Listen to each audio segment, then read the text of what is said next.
This is the Core i5-2300. So right now, of the i5 family chips on the new LGA1155 platform, this one is the sort of value option. So the i5-2300, I'm going to explain how it stacks up compared to other i5 processors, such as the 2500K, as well as i7 processors, such as the 2600 and the 2600K. Intel's lineup is honestly a little confusing, so pay close attention for this next little bit here. Okay, so this is an LGA1155 processor. That means it works on P67, H67, and Z68 motherboards. Okay, on H67, it has onboard graphics. On P67, you can overclock 4 speed bins above the max turbo speed. So that should be up, I'm guessing here, but I think it's about 3.6 gigahertz on this particular chip. Please correct me if I'm wrong in the comments, and guys, thumbs up on that comment if I am mistaken about that one. Okay, because it is not unlocked, the turbo overclocking is slightly limited. Okay, so you have that going for it. 2300 indicates the clock speed, and also because it is an i5, it does not feature hyper-threading or the extra 2 megs of cache for a total of 8 megs of cache on the Core i7s. Okay, so let's do side-by-side comparison with the 2500K, for example, which is more expensive, to start with. So the 2500K is clocked faster, 2.8 versus 3.3 gigahertz. The 2500K, because it is an i5, also has 6 megs of cache, does not feature hyper-threading, okay? And the i5 2500K, because it has a K designation, is unlocked for maximum overclocking, whereas the 2300 is actually hard limited to only that maximum overclock that Intel specifies you can achieve.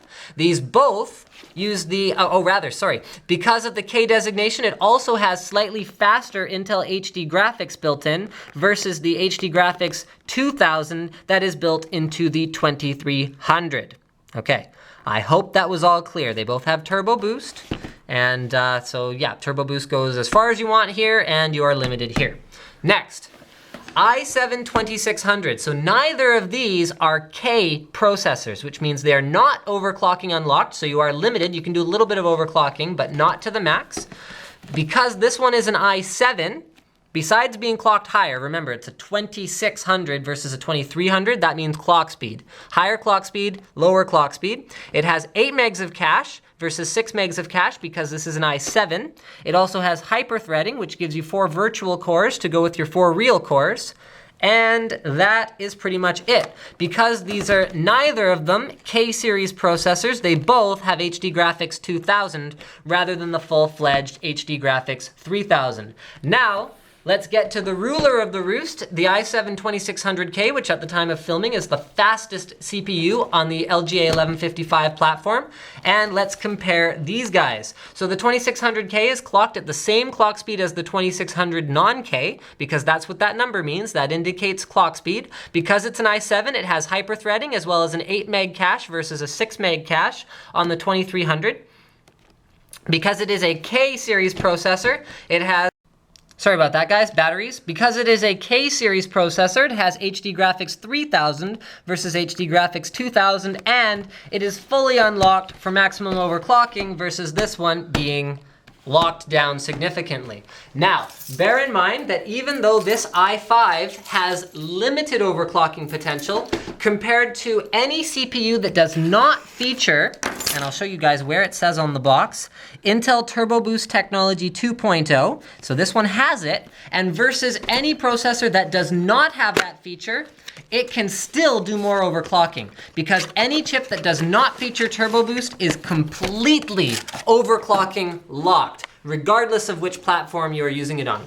And finally, another thing, on the H67 chipset, you can use the onboard video on here, but not any overclocking features, although Turbo Boost will work normally. You can't go any further than the normal turbo. On a P67 or Z68 chipset, you can do overclocking, but on P67, the onboard video is non-functional. Sorry, I know, very, very confusing. Okay, we have a heatsink. It has a copper slug. It has pre-applied thermal compound, and it has an 80mm fan with a 4-pin PWM hookup.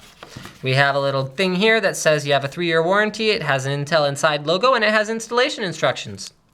Pay careful attention to those installation instructions. They could save your life, or if not your life, then at least your CPU and motherboard. Next, we have the Intel Core i5-2300. So it looks just like every other CPU on the LGA1155 platform. And for that matter, it also looks like every other CPU on the LGA1156 platform, other than the fact that these two notches right here, right there, can you see that? And right there are in a slightly different location versus LGA1156. So thank you for checking out my unboxing. I really hope it wasn't too confusing. Don't forget to subscribe to Linus Tech Tips for more unboxings, reviews, and other computer videos.